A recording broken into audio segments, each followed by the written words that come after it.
Hello everybody, I'm David Cohen, the CEO of Fluence. Welcome to Fluence Unfiltered.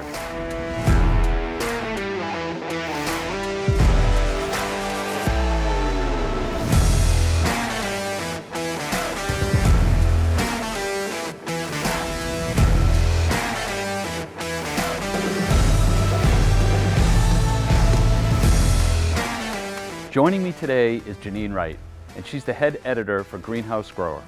In this episode, we'll explore the future of the industry, intriguing technologies, and how things are trending so far. When we look at the growers and all of the challenges that they have to face, what do you guys think, or you or Greenhouse Grower think, that really, what's important to them right now, and what do they really need to focus on? And then dovetailing that with, why is CEA important in that equation of how do you go forward? So I'll just speak maybe generally first, whether, doesn't matter what crop they're growing, whether it's cannabis, vegetables, ornamentals. I think right now, the biggest things that I hear in talking to growers are obviously the inflation recession, huge concern, just because input costs have increased, transportation costs have increased, fuel costs have gone up. And growers already had some thin margins in certain of these markets, so they're getting squeezed there. That's a huge concern. Do they pass the costs on to their consumer? Do they absorb them? What do they do? So a lot of concerns. And then, regarding consumer consumption, right? Some of these things can be seen as luxuries, and if they're luxuries, like cannabis, maybe for recreational use, or a petunia, and you get in hard times, then are people going to keep consuming? Yeah, right.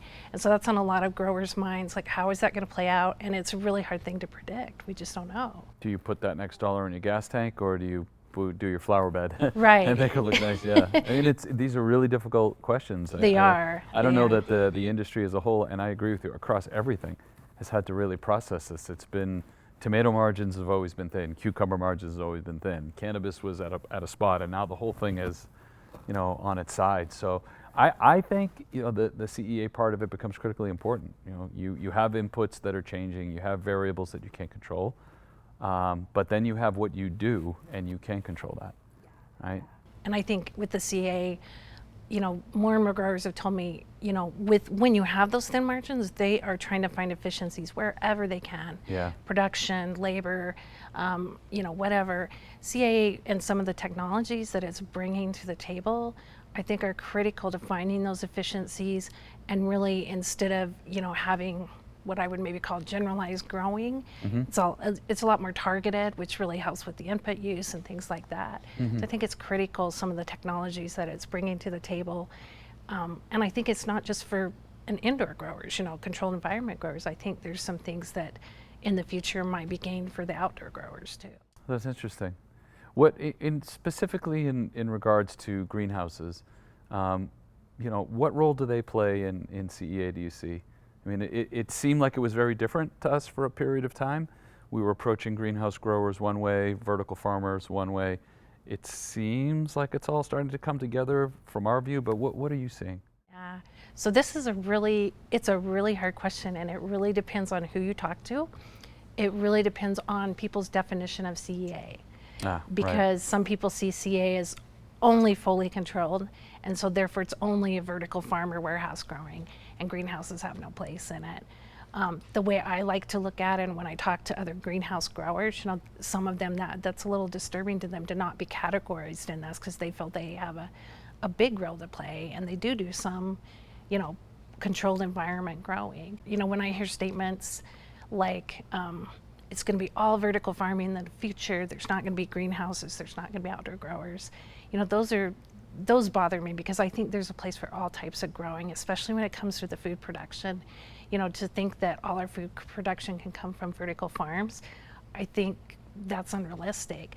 I think it's going to take outdoor farms, I think it's going to take greenhouses, I think it's going to take vertical farms, but I think the trick is matching the type of production or the type of growing to the environment, to the area you're in, and to the crops that are best suited for it.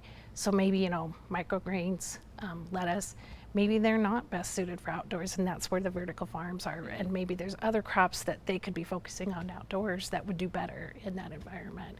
So I think greenhouses have a big place there. I think, you know, they have a big place as far as they have the advantage of using the natural sunlight, and when it comes to some of the energy usage, that's a big deal. Up next on Fluence Unfiltered, we'll tap into Janeen's insights on trending technologies and how they've improved plant production. To be alerted when our next episode goes live, be sure to subscribe to our channel. You won't want to miss it.